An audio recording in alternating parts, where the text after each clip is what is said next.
And so again, here the flow is also very straightforward, and that's again the whole capabilities that we have built in the product is now you have a different topology. We call it a different topology of your Cassandra cluster. The original, if you remember, was 6 nodes, and now you're restoring a data that was created from 6 node into a 4 node a database, so different topology.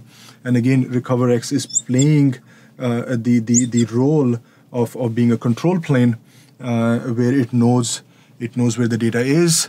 It knows what the logical representation of that data is, and it also understands the topology, meaning topology of the source data that it was used to create it.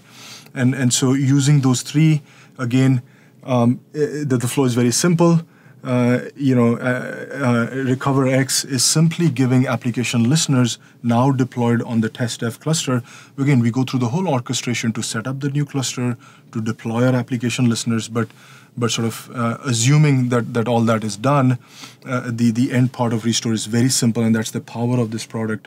The RecoverX simply communicates to the application listeners that here is the data sets, and here is the location of the actual copies, and these application listeners, and they're simply just pulling the data as quickly and as fast as they can over the network and flushing that database back. Again, keep in mind all of this even back to the production database or to the recover database.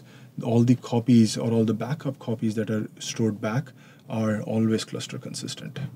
And the reason we are bringing back a cluster consistent copies are to result not in any repairs in this database.